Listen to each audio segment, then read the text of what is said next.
Hey, salut tout le monde, j'espère que vous allez tous très bien. Aujourd'hui, on se retrouve pour un nouvel épisode des 3 mangas à lire pour le mois. Et cette fois-ci, ce sera pour le mois de novembre. Une nouvelle fois, je vous ai sélectionné 3 titres, donc comme la semaine dernière. Cette fois-ci, il y a des titres un petit peu moins connus quand même, mais il peut se cacher quelques petites pépites. On va voir tout ça de suite. Donc c'est parti pour les 3 sorties mangas que je vous ai sélectionnés. Je vous en parle un petit peu plus dans la vidéo.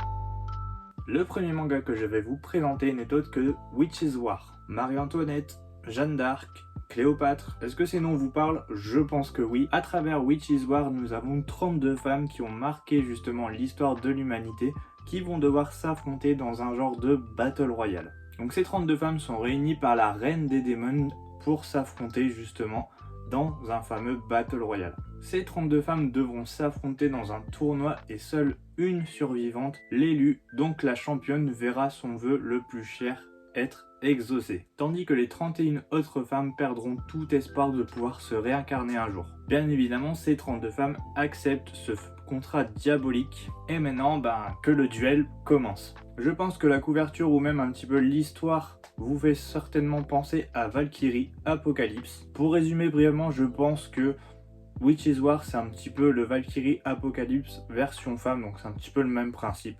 Des duels avec des personnages assez importants, assez charismatiques. Et donc je pense que si vous aimez un petit peu les genres de combats, tournois, Battle Royale et Valkyrie Apocalypse, je pense que ce manga pourrait clairement vous plaire. Le tome 1 de Witch's War sera donc disponible le 2 novembre aux éditions Pika. Pour le deuxième manga, on change vraiment totalement de registre puisque je vais vous parler de Lost Lad London. On est donc ici sur un manga de type seinen, drame, mystère, un petit peu d'enquête policière qui se déroule à Londres, comme vous aurez pu le deviner quand même dans le titre. Mais ce manga, de quoi ça parle? Donc on va suivre Al, un étudiant londonien d'origine asiatique qui va vivre en colocation, donc très loin de son foyer d'accueil, de sa famille, et son ambition est très simple. Il souhaite juste obtenir son diplôme sans faire de vagues. Mais bien sûr, ça va pas se passer exactement comme prévu. Sa vie bascule lorsqu'il monte dans le métro pour faire ses petits trajets habituels, sauf que cette fois-ci, le maire va se retrouver assassiné dans la rame de métro dans laquelle il est monté. Bien sûr, vu que c'est le maire, ce meurtre fait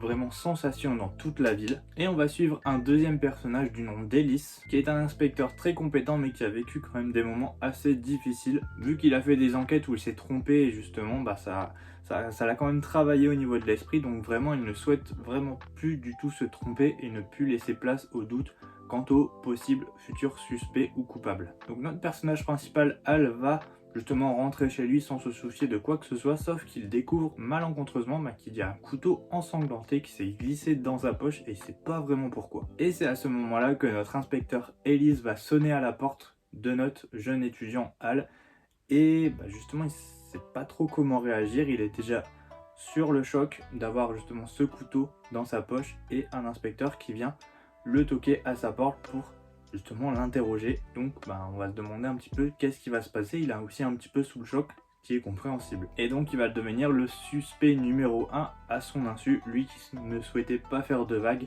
Et je pense que c'est raté. C'est un manga assez atypique parce que le style graphique oscille un petit peu entre le roman graphique et le manga. Ça peut en rebuter certains, mais ça peut être aussi intéressant, ça peut être une patte graphique propre à justement un auteur ou une autrice, qui peut être intéressant. Ce récit est terminé en 3 tomes et il sera disponible aux éditions Kiun le 3 novembre. Et enfin, dernier titre pour novembre, on reste un petit peu dans la même ambiance, en tout cas dans le crime, dans le mystère. Je vais vous parler de Your Evil Past. Donc on va suivre Yusuke Saito qui, après avoir disparu dans des circonstances très étranges, va se retrouver nu dans une barque 6 mois plus tard sans aucun souvenir de qui il était ni de ce qui lui est arrivé. Et malgré quand même sa grosse amnésie, il parvient à retrouver une vie de lycéen ordinaire jusqu'au jour où il est confronté par une personne sortie tout droit de son passé avant qu'il ne perde de nouveau la mémoire. Apparemment, il aurait commis des crimes d'une violence inimaginable et ses victimes sont vraiment prêtes à lui faire payer. Sauf que notre protagoniste, il refuse d'y croire, mais comment expliquer l'unique souvenir qui le hante, soit l'image de sa propre main enfonçant un couteau dans le corps de quelqu'un. Donc en gros, c'est un amnésique qui réalise des meurtres très violents, mais il se souvient de rien vu qu'il est amnésique, et la seule image qui lui revient en tête, c'est lui avec un couteau dans la main essayant de planter justement sa victime. Je pense que ce manga peut être très intéressant pour les fans du genre. En tout cas, on sait qu'au Japon il est terminé en 17 tomes. C'est quand même, je trouve, une bonne nouvelle de savoir qu'un manga est terminé avant de le commencer. En tout cas, le tome 1 sera disponible aux éditions Pika Édition le 16 novembre. Et voilà, on a fait le tour des 3 mangas que je voulais vous présenter pour novembre. Dites-moi s'il y en a un des 3, voire même peut-être plus, qui vous intéresse. Moi en tout cas, je suis très intrigué par Lost London et Yoreville Past. Je pense me les prendre directement à sa sortie pour me faire mon propre avis. Et comme d'habitude, je ne peux que t'inviter à liker la vidéo et à t'abonner si ce n'est pas encore fait pour ne pas louper les prochains contenus. Et sur ce, je vous dis à la prochaine pour de nouvelles vidéos.